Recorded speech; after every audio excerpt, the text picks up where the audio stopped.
అనగనగా ఒక అడవిలో సింహము, చిరుత పులి కలిసి ఉండేవి. రెండిటికి వయసు అయిపోవడంతో పెద్దగా వేటకు వెళ్లలేకపోయేవి.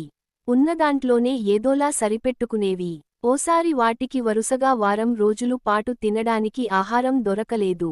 ఆకలితో నకనకలాడిపోయాయి. అదే సమయంలో వాటికో జింకపిల్ల కనిపించింది.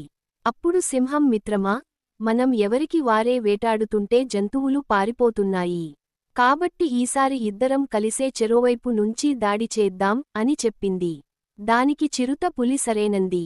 రెండూ కలిసి తెలివిగా వేటాడటంతో జింకపిల్ల దొరికిపోయింది. దాంతో వాటి సంతోషానికి అవధులు లేవు.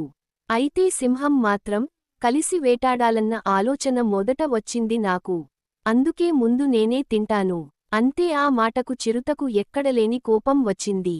దాంతో, అక్కడ ఉన్నదే చిన్న జింకపిల్ల, ముందు నువ్వు తింటే మొత్తం తినేస్తావు. ఇద్దరం కలిసే వేటాడాం. కాబట్టి కలిసే తిందాం అని చెప్పింది. దానికి సింహం ఒప్పుకోలేదు. మాటామాటా పెరిగింది. అసలు నీకు వాటానే ఇవ్వను. మొత్తం నేనే తింటాపో అని ఉరిమింది చిరుత. ఈ గొడవ అంతా చెట్టు చాటు నుంచి ఓ నక్క గమనిస్తూ ఉంది.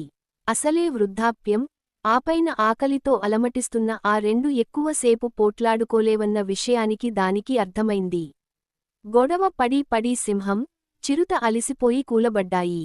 అదే అదుననుకున్న నక్క గబాలున జింక పిల్లను లాక్కుని పారిపోయింది. అయ్యో, కలిసి పంచుకోకుండా గొడవపడి ఆహారాన్ని పోగొట్టుకున్నామే అని బాధపడ్డాయి సింహం, చిరుతపులి.